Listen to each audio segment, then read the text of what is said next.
Hello दोस्तों, नमस्कार। आपके अपने यूट्यूब चैनल कैपिटल क्लासेस पर आप सभी का स्वागत है।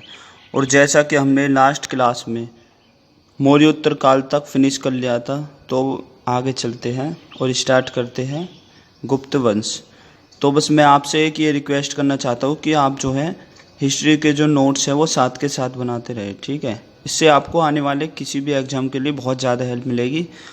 ये तो आपको एग्ज़ाम देने के बाद ही पता चलेगा, ठीक है। तो चलिए स्टार्ट करते हैं गुप्त वंश। तो इसका जो टाइम पीरियड था वो था 240 एडी से लेकर 550 एडी। तो इसमें जो हमको प्रमुख शासक पढ़ने हैं पहले वो देख लेते हैं। फर्स्ट पे आते हैं श्रीगुप्त। इनका टाइम पीरियड था 240 एडी से लेकर 280 एडी। इसके बाद आते हैं घटोत्कच 280 से 319। इसके बाद आते हैं चंद्रगुप्त प्रथम 319 एडी से लेकर 335, जिनका टाइम पीरियड था। उसके बाद आते हैं समुद्रगुप्त। इसके बाद आते हैं चंद्रगुप्त द्वितीय 380 से 412 एडी। इसके बाद आते हैं हमारे कुमारगुप्त 412 एडी से लेकर 455। इसके बाद हमारे लास्ट आते हैं स्कंदगुप्त 455 एडी से लेकर 467 एडी। तो हमको ये सीरीज वाइज सिक्वेंस में पढ़ने हैं। तो चलिए स्टार्ट करते हैं। सबसे पहले श्रीगुप्त। श्रीगुप्त का टाइम पीरियड मैंने जैसे कि आपको बता दिया है। ये इस वंश के संस्थापक थे, श्रीगुप्त। तो गुप्त वंश के संस्थापक कौन हुए? श्रीगुप्त। इन्होंने भारत में पहली बार महाराजा की उपाधि धारण की थी। तो सबसे पहले जो महाराजा की उपाधि धारण की थी वो श्रीगुप्त ने की थी। अब इसके बाद आते हैं चंद्रगुप्त प्रथम। इनके बारे में, श्रीगुप्त के बारे में हमें जो मोस्ट जो लाइन थी वो दो ये लाइन है। इससे अलग आपका कोई क्वेश्चन जाता भी नहीं है एग्जाम में। चंद्रगुप्त प्रथम का जो टाइम पीरियड था 319 से लेकर 335 एडी तक था। तो चलिए इनके बारे में देखते हैं। इन्हें इस वंश का वास्तविक संस्थापक भी कहा जाता है, ठीक है, क्योंकि श्रीगुप्त ने तो इस वंश की स्थापना की थी, बट जो इसमें जो काम किया था वो ज़्यादातर जो वास्तविक रूप से जो रियल थे वो चंद्रगुप्त प्रथम को माना जाता है, क्योंकि इन्होंने अपना साम्राज्य उत्तर भारत में स्थापित किया था।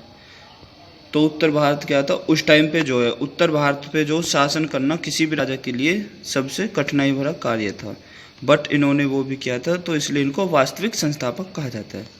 इन्होंने महाराजा धीराज, तो श्रीगुप्त ने तो खाली महाराजा की और इन्होंने महाराजा धीराज की उपाधि धारण की थी। इनकी पत्नी जो थी लिच्छवी राजकुमारी कुमार देवी थी।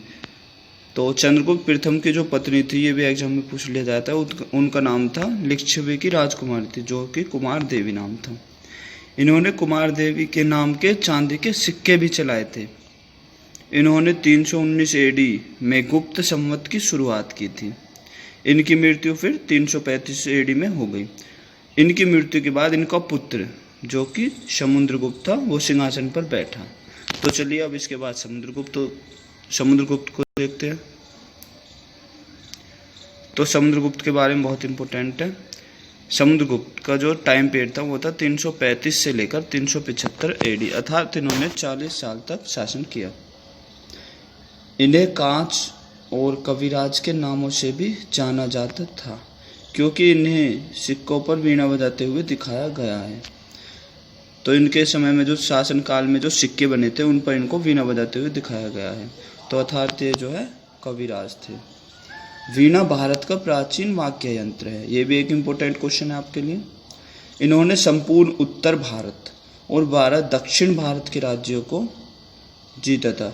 तो इनके जो दादा थे श्रीगुप्त, उन्होंने तो केवल उत्तर भारत को जीता, और इन्होंने क्या किया, उत्तर भारत को तो जीता ही जीता, उसके साथ दक्षिण भारत के भी जो 12 राज्य थे उनको जीत लिया।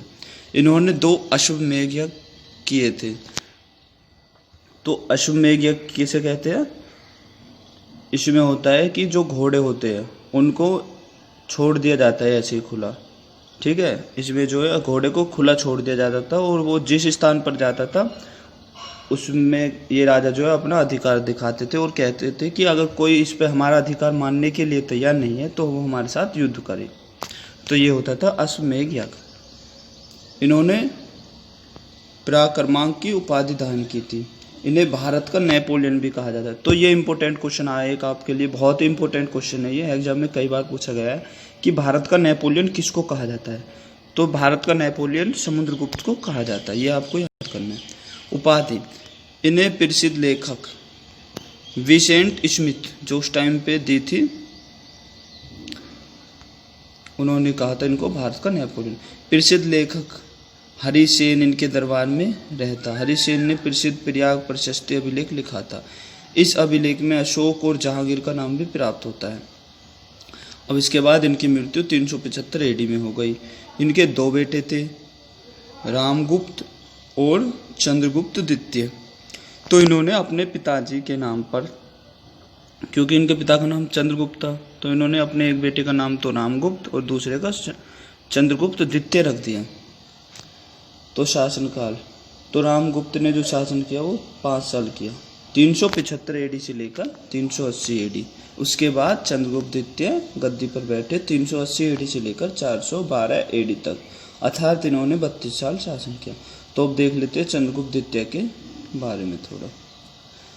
तो चंद्रगुप्त द्वितीय टाइम पीरियड था इनका 380 AD से लेकर 412 AD।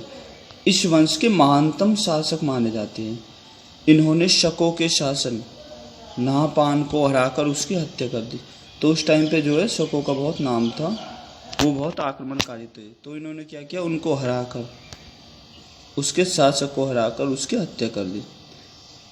इसने शकारी की उपाधि धारण की थी। तो ये इम्पोर्टेंट है कि चंद्रगुप्त द्वितीय ने कौन सी उपाधि धारण की, तो इन्हें शकारी कहा जाता था। ये भागवत धर्म के अनुयायी थे। इन्होंने उपाधि धारण की जो निम्न प्रकार है। तो इन्होंने बहुत सी उपाधि धारण की थी। देवराज, देवगुप्त, देव ऋषि, अर्थात ये जो है अपनी तुलना भगवान से करते थे। परम भागवत, विक्रमादित्य। इन्होंने शुद्ध सोने के सिक्के चलाए थे। तो सबसे पहला क्वेश्चन आ जाता है इसमें कि सबसे पहले सोने के सिक्के जो किसने चलाए थे भारत में, तो वो थे चंद्रगुप्त द्वितीय। सोने के सिक्के को दिनार कहा जाता था और चांदी के सिक्के को रुपया का कहा जाता था, जो आगे चलकर अब इस टाइम पे हमारा रुपया बोला जाता है। तो वो इन्हीं के शासनकाल से, बट उस टाइम पे ये चांदी का सिक्का था। प्रसिद्ध चीनी यात्री फाहान, तो ये क्वेश्चन आ जाता है चीनी यात्री फाहान किसके शासनकाल में भारत आए, तो वो इन्हीं के शासनकाल में भारत आए थे, चंद्रगुप्त द्वितीय के में। और वो भारत किस लिए आए थे, वो बौद्ध धर्म की शिक्षा लेने के लिए आए थे। इन्होंने दिल्ली में एक लौह स्तंभ की स्थापना कराई है जो महरौली में है और जिस पर आज तक भी जंग नहीं लगा है। आप उसको जाकर दिल्ली में एक बार देख सकते हैं। इनके शासनकाल में गुप्तों का साम्राज्य चरमोत्कर्ष पर पहुंचा, अर्थात जो है सबसे ज़्यादा जो विकास हुआ या शासन हुआ, अच्छी अच्छी चीज़ें हुई गुप्त वंश में, वो इन्हीं के शासनकाल में हुई। गुप्तों के काल को भारत में स्वर्णकाल कहा जाता है, क्योंकि इनके शासनकाल में कला और स्थापत्य, साहित्य और तकनीकी चरमोत्कर्ष पर पहुंची थी।